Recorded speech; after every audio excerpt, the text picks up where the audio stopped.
www.solfm.com. Estamos donde tú estés. Sol, la más interactiva.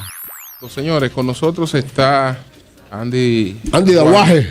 Vamos a hablar con el presidente de la Fundación en Economía y Desarrollo sobre el tema de la reforma ya aprobada y este aspecto del discurso del presidente Leonel Fernández, para empezar por ahí, que ha provocado una polémica, porque la aclaración del gobernador del Banco Central de que no ha recibido 49 mil millones de pesos, sino 11 mil. Sino 11 mil, que realmente ha recibido más, porque 15 mil según. Yo coincido ahí con Iván Rodríguez. Ayer hablaba con el doctor Edgar Victoria y me mostraba los números, y el Banco Central ha recibido más de 15 mil millones a la fecha. Pero de todas maneras hay una diferencia, porque como el presidente habló de 49 mil, el presidente Fernández, hay una confusión. Entonces, era necesaria la aclaración del gobernador del Banco Central. Dijo el presidente Fernández que se le habían entregado 49 mil millones y son exactamente 49 mil millones.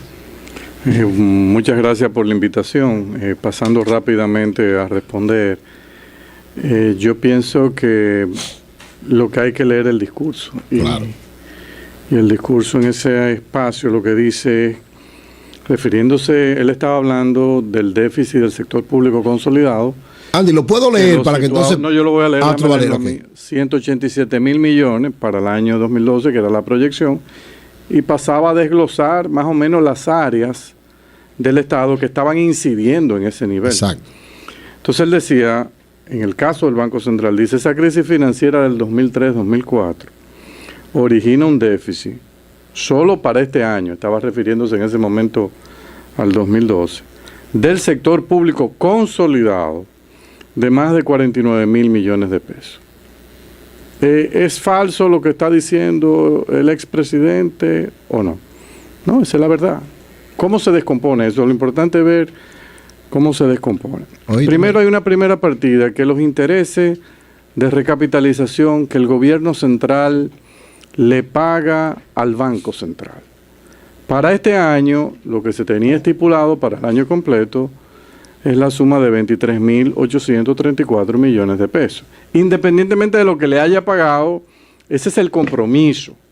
Y en el dato de los 187 mil millones de pesos, se está asumiendo dentro del gasto total del gobierno que antes de que termine el año terminará pagando 23.834 millones de pesos de intereses de recapitalización. Entonces, ese dato debe meterse, claro que debe meterse. Vamos a suponer que la crisis no hubiese existido. ¿Se pagarían 23.834 millones de pesos al Banco Central por intereses de recapitalización? No. No. Entonces, ¿mintió el presidente Fernández cuando dijo que había que pagar eso? No. Ahora, ¿cuál es la otra parte? Porque la gente le dice, sí, pero ¿y por qué usted saca? Porque ya lo de los intereses lo entendemos. Pero usted me está hablando de 49 mil. Bueno, porque la gente se le olvida que las pérdidas cuasificales del Banco Central, que es otra cosa, y que es la que el Banco Central, como menciona el expresidente en su discurso, neutraliza emitiendo certificados, el efecto monetario de esas pérdidas, lanza certificados adicionales. Para el año 2012 se había presupuestado un 1.1% del PIB de déficit cuasifical del Banco Central. Exactamente unos 25.742 millones de pesos. Entonces tú dices, bueno, pero ¿y qué tiene que ver eso? Bueno, es que eso se contabiliza, las pérdidas cuasificales del Banco Central se contabilizan dentro de los 187 mil millones porque es el déficit cuasifical del Banco Central. En el sector público consolidado, usted tiene que contabilizar las pérdidas cuasificales. Y tiene que hacerlo todavía con más fuerza porque recuerden que la Ley Monetaria y Financiera establece muy claramente que esas pérdidas corren por cuenta del gobierno, sí. Y el gobierno las tiene que pagar. O sea, además de pagar los 23.834 millones de intereses, el gobierno tiene que pagarle al Banco Central, supuestamente, según la ley, las pérdidas cuasificales. ¿Cómo se ha estado resolviendo eso en los últimos años? Nada, el Banco Central lo que establece es en la partida de crédito neto del Banco Central al sector público, en este caso al gobierno central, le pone una partida de que le prestó ese dinero. como el gobierno todavía no se lo ha pagado, pero lo financió con deuda. Entonces, ¿cuánto suma? 23.834 millones de intereses de recapitalización, más 25.742 millones del déficit clasificado. 49.576. ¿Qué decía el presidente?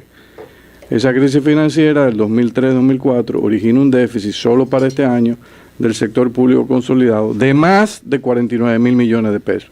A nosotros nos está dando 49.576 millones. Ahora, ¿ese dato es correcto?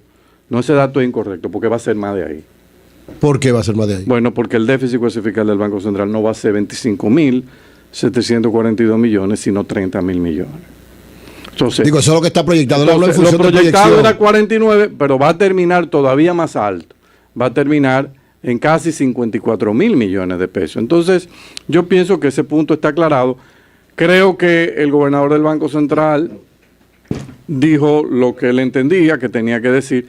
Hubiese sido, yo creo, más productivo que el expresidente y el gobernador hablaran antes de producirse alguna declaración para aclarar, porque no hay duda de que cuando uno lee el discurso del presidente, si no lo lee con cuidado, puede dar lugar a análisis ligeros. Sí. Y creo que el presidente debió en el discurso, no perdía en agregar 2 o 3 líneas para aclarar exactamente qué es lo que quería decir. Dice, pero sí, es totalmente correcto y lo que dice. La posición que tiene Iván Rodríguez, que dice que el gobierno ha cometido el error de abultar el déficit fiscal, que no es de 187.000 millones de pesos, que de 120, sino que de 155.000, aproximadamente 150. O sea, 120 más el déficit del Banco Central. ¿Eh? El déficit operativo, sí, pero el déficit él dice 120 y se le suma alguna proyección que él hace de alrededor de 30.000 del déficit del Banco Central. Bueno, ese es el estimado que Iván probablemente tiene, a él le está dando eso, pero eso solamente se va a saber a final de año. Porque a veces uno, cuando analiza las cuentas presupuestarias, uno está analizando las cifras que a uno le dan, pero muchas veces en las cifras que a ti te dan, hay cosas que se quedan, que no la han colocado, porque están por el lado de lo devengado, pero no han sido registradas todavía. En lo percibido. Entonces, yo creo que ojalá sea, como Iván dice, que no va a terminar el gobierno con 150.000 millones, sino con 120.000, aunque yo quiero advertir aquí lo grave, que es lo que está sucediendo en estos momentos, que en septiembre y octubre el gobierno cortó el gasto público a la mitad. Y todos los negocios del país lo están sintiendo. En el mes de septiembre, octubre de este año, o sea, ahora en este gobierno. Lo cortó a la mitad. O sea, Danilo cortó a la mitad. Se llevó, o sea, él está aplicando hasta cierto punto en lo que va de ejecución de este año lo que recomendó el CONEP. Recortó el gasto público. ¿Y eso no pudiera degenerar, Andy, en una recesión? Bueno, ahí ese es el problema, que todas las ventas se cayeron en el mes de septiembre y se cayeron en el mes de octubre. Sí, porque todo el mundo nada más te dice, no, espérate, estoy parado, yo te aviso. No, está todo paralizado y ya comenzó a afectar las recaudaciones. Entonces, el error que se está cometiendo aquí, la economía venía con una bicicleta a bastante velocidad, que era el déficit fiscal. Estaba creciendo y tú vas a alta velocidad.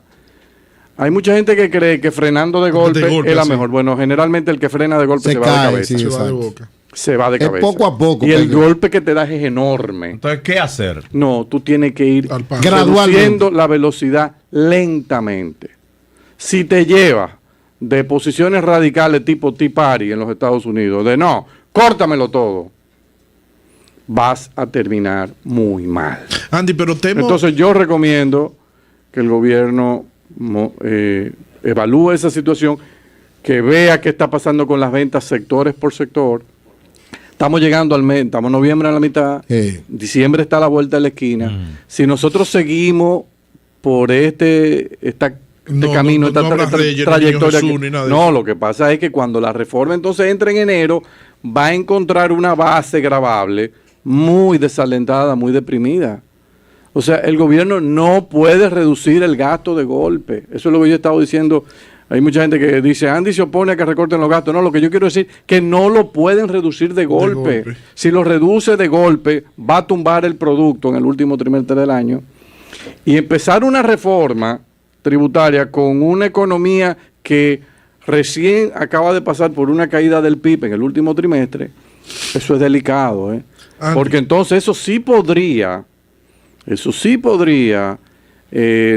lograr quizá el objetivo que tiene alguna gente de que esos grupos que están hoy día siendo muy críticos del gobierno por el ajuste fiscal que ha hecho, encuentren caja de resonancia en una población que dice, no hay un chile en la calle, esto está paralizado, ahora viene más impuestos. Bueno, aquí solo no queda protestar. ¿Y la amnistía no compensa? La amnistía es lo que va a buscarle más dinero al gobierno. O sea, la amnistía es un mecanismo de recaudación de una sola vez que puede generar 6, 7 mil millones de pesos, pero ese dinero que va a salir de los bolsillos de los que se acogen a la amnistía. Tampoco es algo que tú dices que eso estimula la economía. ¿Qué piensa de la amnistía en términos conceptuales? ¿Tú compartes la amnistía? ¿Entiendes que es correcta? Mira, generalmente muchos países del mundo, cuando hacen cambios dramáticos de sus sistemas impositivos, lo hacen acompañar de una amnistía para tratar de que la gente se acople a las nuevas reglas y trate de cumplir. Sin embargo, la experiencia en muchos países es que genera problemas de riesgo moral, porque si los agentes económicos periódicamente están en su cabeza pensando, bueno, mira, me acojo a esta amnistía o sigo evadiendo, ¿qué probabilidad hay de que no vuelva otra amnistía? Entonces, por eso hay tratadistas del área fiscal que no les gusta el esquema de la amnistía, porque entienden que realmente puede motivar a problemas de riesgo moral y la gente entonces sigue en la carrera del incumplimiento. Yo creo que eso depende del momento, de cuán creíble sea el compromiso del gobierno de que esta es la última. Yo siempre he sido partidario que el día que se vaya a hacer algo debe ser de todo el sistema global. Yo veo que aquí la hacemos siempre parcial, nos quedamos en impuestos sobre la renta y TEVIS, pero esas no son las únicas dos figuras impositivas. O sea, yo hubiese preferido que se tomaran más tiempo, aunque tengo que reconocer también que esta reforma que se hizo es muy parcial. Yo no creo que esta es la última reforma tributaria que vamos a conocer, los dominicanos. Vamos a tener en los próximos años nuevas discusiones de profundización de reforma, porque hay muchas cosas que se quedaron en el camino. Andy, retomando lo de... Pero escúchame, Julio, sobre la amnistía, ¿existe el riesgo de que, por ejemplo, como gobierno, se establece una amnistía y entonces Andy ha sido un evasor o no paga o tiene deuda pendiente y entonces viene y se acoge a la amnistía y entonces yo lo ficho y digo, mira, pues póngale el ojo a Andy, que ya vino y se acogió a la amnistía, de ahora para adelante déjame ponerle el ojo a Andy. No, pero nunca ha ocurrido, nunca ha habido aquí por parte del Estado Dominicano en ninguno de los gobiernos un mecanismo de que, bueno, a lo que se acogieron entonces le vamos a dar seguimiento. No, realmente y no. Otra cosa, Temístocles Montazzi, el equipo económico del gobierno es el mismo del gobierno anterior prácticamente. Entonces, ¿por qué no siguen ellos con la política de bajar a poco la velocidad y entonces han frenado de golpe cuando el discurso ha sido de otro? verdad que yo no tengo una respuesta. ¿De dónde puede procurar el gobierno los recursos para incrementar el gasto? Bueno, lo primero que tiene que hacer urgentemente mandar un presupuesto complementario al Congreso. ¿Otro presupuesto más? Pero claro, ¿sería un tercer presupuesto pero más? Tiene que hacerlo, porque fíjate, si el presupuesto complementario último que se aprobó le sumaba al déficit inicial del año, que era 22.444 millones, ese era el déficit original. Se aprobó un presupuesto complementario de aproximadamente 71 mil millones adicionales de déficit. Cuando tú lo sumas, ¿cuánto te da? Gobierno central terminaría con un déficit de 93 mil. Pero todas las proyecciones van desde el mínimo que está planteando y 120, van de 120 a 187. A uno de 150, porque Banco Central fuera. 155. Entonces, ¿qué quiere decir? Nosotros tenemos que ver rápidamente que se envíe un presupuesto complementario cercano a los 60 mil millones. Y eso tiene que ir acompañado de las fuentes de financiamiento de ese déficit, y con ese financiamiento entonces hacemos compatible la proyección de los 187 y los 155 y se acabó. Claro, tú vas a ir desacelerando. O sea, tú quieres que seamos reales en lo que se ha planteado como proyección. Pero claro, pues si el golpe está dado, el problema es que tú digas, le metiste a la cabeza de la gente el déficit 187, oye, ¿qué tú ganas cortando el déficit ahora a la mitad? trancando la economía, metiéndola en una situación de contracción económica en los últimos meses del año, para arrancar entonces con una medida, porque las reformas tributarias extraen recursos de la población. Sí. Tú le vas a quitar dinero a la gente, claro, el gobierno lo va a gastar y tiene un multiplicador supuestamente mayor que el sector privado y por ahí viene una reactivación. Pero, óyeme, lo recomendable es que esa reforma tributaria entre con una economía con un poco de vigor. Y ese vigor lo da un presupuesto complementario con una contrapartida de financiamiento nueva que hay que buscar, ya sea que vayan a los mercados de capitales, a ver qué pueden Y hay conseguir. tiempo, Andy, de aquí al 31 de diciembre. Eso para se eso. monta en una semana. Ajá. Sí. Ok. Mira una cosa. La Comisión Económica del PRD dice que debe someterse el presidente Fernández por fraude fiscal porque gastó supuestamente más de lo que debía gastar. Eso no parece desde el punto de vista económico y jurídico como que no tiene lógica. Mira, mi opinión en ese punto es el siguiente. Yo no entiendo la identidad que se ha querido construir en este país de que un déficit fiscal Es un fraude igual a fiscal. un fraude fiscal. Eso me parece uno de los planteamientos más lamentables que yo he visto en mi ejercicio como economista. O sea, déficit fiscal de por sí no implica delito fiscal ni fraude fiscal. El fraude fiscal yo siempre lo he entendido en mi vida como el que evadúa el pago de un impuesto. Es un fraude. Ahora, ¿dónde habría un fraude fiscal? Vamos a suponer que ese déficit de 150,000 gobiernos, 187,000 sector público consolidado, hubiesen agarrado todo ese dinero, no hubiese tenido un reflejo en contrapartida, en cobras o inversiones, pago a maestros, no. Y lo hubiesen metido todo en un saco. Y se lo llevaron. Llevan. Eso es un fraude fiscal. Ahora, yo pienso que la población le estaba reclamando al expresidente, usted tiene que explicar qué fue lo que usted hizo con ese déficit de 187,000. ¿Cómo llegamos? Yo vi que había una insistencia todos los días y bueno, entonces parece que el expresidente dijo, bueno, yo creo que me debo atener a estas consecuencias y tengo que explicarle al país qué fue lo que pasó. Pueden estar de acuerdo o no, pero tengo que ejercer ese derecho. Lo hizo, a usted le puede gustar lo que él dijo, pero él cumplió con su deber. Ahora, me sorprendió que 2 días antes, tengo que reconocerlo, se montó una campaña de que nadie escuchase al presidente. Digo, pero si nosotros mismos le estamos pidiendo que nos explique qué fue lo que pasó y cómo entonces montamos una campaña de que apaguen, que existe un apagón general, que apaguen los radios, apaguen la televisión, mire, mejor todo el mundo ponga Escobar en Teleantilla, que es una supernovela, vamos, y no escuchen al presidente. Bueno, me parece que esa no es la línea. O sea, yo creo que había que escucharlo y con un espíritu crítico juzgarlo y decir, mira, no, eso no es correcto. Eso que usted planteó es falso. Ahora, cuando tú analizas el discurso del presidente, hay muy pocas cosas que tú puedas decir que tú no estás de acuerdo. Porque el tema de la presión tributaria, bueno, pero, y eso es nuevo, la gente sabe que este país con 12.9, el que crea que este país va a resolver su problema de subdesarrollo con una presión tributaria de 12.9 está totalmente equivocado. Andy, y la sobrepresión fiscal que tienen los sectores que pagan impuestos, porque es una realidad, una presión fiscal de 12.9, una presión fiscal que no llega al 13%. Sí. Pero para el que paga no es así. Bueno, es decir, pero el problema es que si tú tienes un segmento de la economía que está sujeto a una sombrilla de exenciones que le están costando al gobierno 5% del PIB, o prácticamente casi el 40% de la presión tributaria, lo que los sectores empresariales que se quejan de que lo están haciendo pagar mucho, lo que deberían decir, no, miren, en un momento, aquí vamos a pagar todos.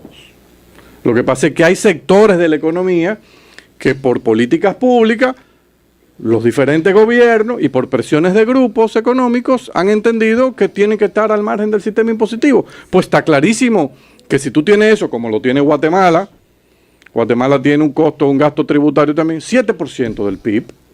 O sea, no pagan sector. Entonces tú dices, bueno, ¿qué quiere decir? Bueno, que los que pagan van a ir sobrecargados. Es lo mismo que lo de la electricidad. Los que pagamos la luz, nos quejamos de que la tarifa es muy alta. Bueno, pero ten en cuenta que hay 40% que no la pagan. Entonces, Ese es el tema que hay que discutir, más que negarle al gobierno. Pero es una injusticia que tengamos nosotros que pagar la tarifa de los que no pagan. Pero ¿y qué tú quieres que haga? Pero me refiero a que es una injusticia social que tú tengas que pagar Claro, la luz entonces, tuya y la mía porque yo no la pago. Creemos conciencia porque yo no pago el teléfono tuyo ni el celular tuyo. Ni yo el tuyo. Y tú no pagas el de los pobres. Precisamente. No, Sí. El de los pobres lo pagamos todos. Sí, porque el los teléfono sectores celular. No, la luz, me refiero a la luz. Yo me refiero a los pobres, el celular. Sí. A ti el gobierno te ha pedido que cuando tú le pagas Claro ahora en Choaviva. No, y ellos tienen su tarjeta y le meten su prepago. Y ellos lo pagan, ¿no? Sí. ¿Y por qué lo pagan? Porque si no, claro. Pero no debería ser algo de Dios que viene del cielo, que no debería. Es verdad. Entonces ese es el problema. No, con la luz, espérate. Que ahí la paga el gobierno o lo que pagan. Entonces ven acá. No, al final la pagamos lo que Sí, estamos lo que pagando. estamos pagando. Lo que la gente cree que la pagamos tarifa. luz, le pagamos lo que no la pagamos. Claro, Sí. porque no solo pagamos la tarifa. Tarjeta prepagada. Hay- Cuando pagamos los impuestos, el gobierno tiene que coger de eso. Sí, para pagar. Se la pagamos 2 veces. Hay algunos La tarifa sectores. efectiva es mucho más alta. Sol de la mañana. www.solfm.com. Estamos donde tú estés. Sol, la más interactiva.